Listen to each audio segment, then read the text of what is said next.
Hi there. This is John Anthony Francis Wilcox, of course, and today is Saturday, the 29th of November, 2025. I certainly hope you're all doing well, and let's talk for a little bit. So, what a week! A roller coaster week. So, let's give it some order. So, I think it was either Sunday or Monday, one or the other, I forget which, that I hadn't slept well the night before. I was really zonked. And Michael came in and woke me up at 8:30 in the morning to tell me that there had been, the neighbor told him, that there had been some flooding in the basement. And it got through, like, I don't know, a couple of feet along the back wall. Unfortunately, where I had some boxes of comics and books and CDs and all sorts of stuff. And some of it got absolutely ruined and had to be thrown out, and that was totally heartbreaking. However, I felt very, very sad the first day. I was just looking at things that Michael had brought up, and some of it again I had to throw out, and it looked to be in ruins. Everything was very waterlogged. So, but then when I went to sleep Monday evening, I thought, you know, this is how it is. There's nothing I can do about it. Let us find solutions. So I thought about it, and a lot of stuff was all smelling very musty. So I looked up and I found a thing I'm going to use on some stuff where they said, here's what they said: you get paper towels and you spray them with 2 or 3 sprays of Febreze, and you let them dry totally. You don't have them wet. And then on a book, say, you get a plastic bag that will fit the book, and you put Febreze the sheets of the paper towel on the top and the bottom, and through some of the pages throughout the book. Seal up the plastic bag and leave it for a week. And they say that that'll take the smell out. So I'm going to do that with some stuff, because there's some stuff I don't want to have smell like that. But I also found that as I let some books air dry for a couple of days, I could go in with certain things, especially some old Grumbacher and Walter Foster art books. I was able to go in and carefully iron them. What I did is I had a little wooden table that I put a towel on, and then I'd put the book on, and then I would put a pillowcase over the top and iron on the pillowcase, and sometimes iron on the paper itself carefully, always in movement, never stopping so it could burn. And I actually managed to salvage maybe all but one or maybe all of them. Some stuff going back to, they were first editions from the 30s, that the house that my sister lives in now, Sister Mary, that when she had moved in, it was a guy that was a photo retoucher for magazines, and he left all these art books, some brushes, all sorts of stuff. I still have a bunch of that. But so I was able to save these things. That was a total gift. There were some things I lost. I lost some magazines that I had my work appear in. You know, mostly like writing about music. I lost a copy of Marvel Year in Review, which my friend Bob and I had written a whole piece about the Avengers in. But thankfully, there was a second copy, and I was able to salvage that one. So I lost one copy, but kept another. And I came across some true gems. I'm going to show you something. Just this isn't the thing. This is just to show you, like, about this size. Okay. Um, when you unfold it, a Christmas card from a wonderful long gone artist, Frank Thorne. We used to exchange cards and that for years. And in this particular one, he did this beautiful pen and tone drawing of Red Sonja, who he used to do for Marvel. And it's this great little kind of like cleavage up portrait of her. And that was a find. I didn't even remember that. And there it is, and I was able to save it. Also, there was a book that didn't get wet, like a binder, and thank God it didn't get wet or anything. It had my photo that when I met her in person, Kate Bush had signed for me, which was it made my heart skip a little beat with to dear John. It was so lovely to meet you. Love Kate Bush. I was like, oh boy. But I had that. I had a autographed photo of Jimmy Stewart, of Laura Dern, of Tim Conway, and a bunch of old photos. There used to be this, I don't know, maybe it's still there, but I used to go often in my New York City days to a place called Jerry Ollinger's movie materials store. And I found I had some lobby cards and photos in there from different, like a couple of old, like Veronica Lake and Carol Lombard and Jean Arthur, some stuff from The Bliss of Mrs. Blossom, some stuff from the film Move, all sorts. I think there might have even been something from our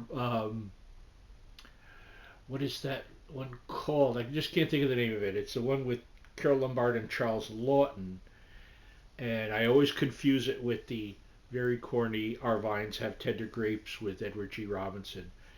And a promo photo from like a network promo photo for Nanny of the Professor. So all of that was in there, and I added that Frank Thorne drawing to that, and that's staying up here, along with my autographed copy of Emeril Lagasse's Real and Rustic Cookbook, which is his far and away his best cookbook.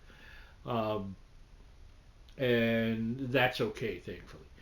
So I was able to salvage a lot of stuff, and the people at the court actually pretty much got straight on it. The problem was that in the next room, our hot water heater had broken and was leaking, and so they actually on Tuesday or Wednesday put in a new hot water heater. Thank God. So that solved that. So that's that. Now Monday, my doctor put me on, I think I might have mentioned this last week, a new medication called Manjaro, which is evidently a popular thing that people are using for weight loss. But he wanted me to take it because my blood sugar had been getting high again, which it's tough. It's part of the problems of being disabled and not being able to be active like I used to be. So those of you that know me for years know I was like everywhere all the time. I can't do that anymore. I'm way too sedentary. I don't like it. But my legs don't work so well anymore, and it's a choice I do not have. So, took this Manjaro. They said there'd be some side effects. So here's what happened. So I took it the Monday, and in like the late afternoon. And then by the evening, my stomach kind of half emptied itself out.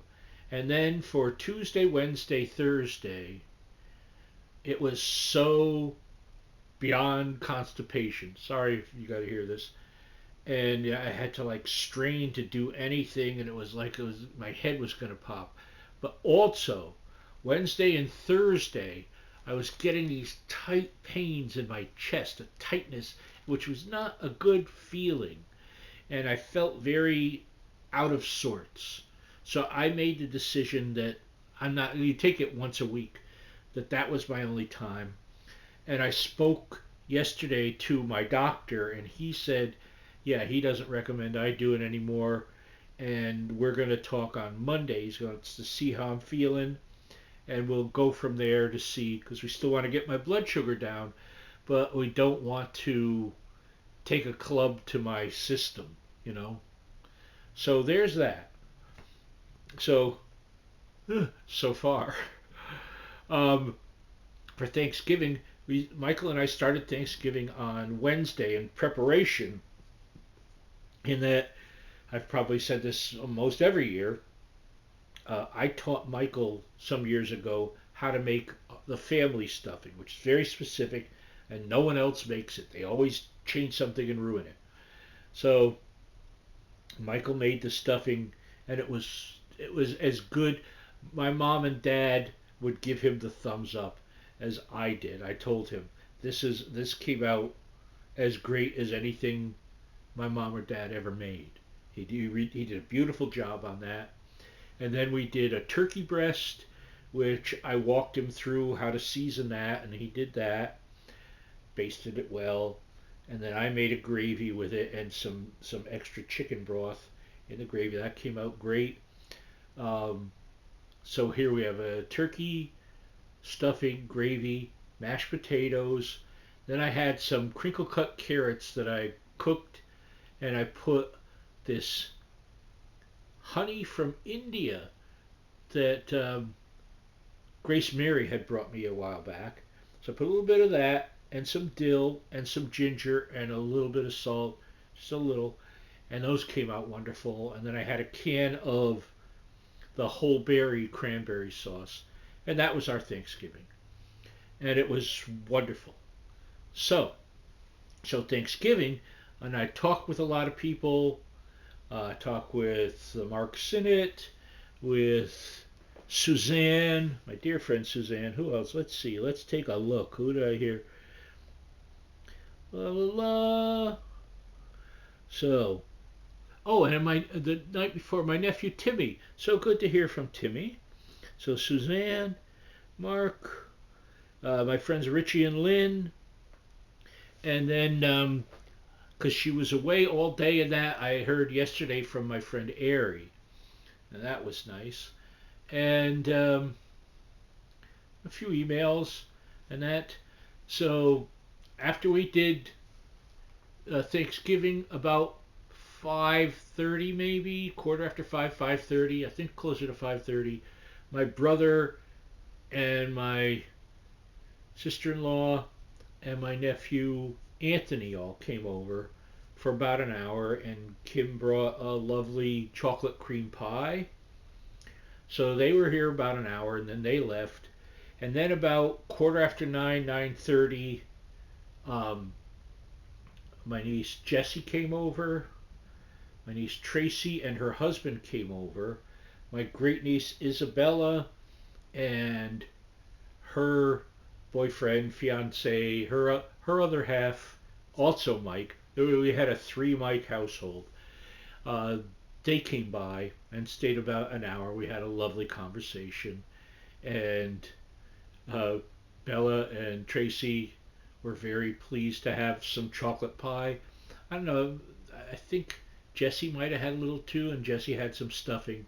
But it was great to see them, you know. We talked about all sorts of stuff, and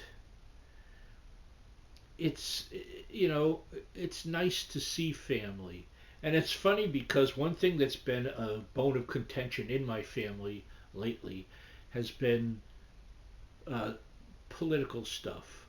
And as we were all talking, at least in those cases, look, politics should never get in the way of family. It just should not. Myself, if you know me, you know I'm a dyed-in-the-wool Democrat. I have been my entire life. And I'm one of the only people in my family that is Democrat. And you know what? It doesn't matter to me that they're all Republicans and a few independents, and I'm not.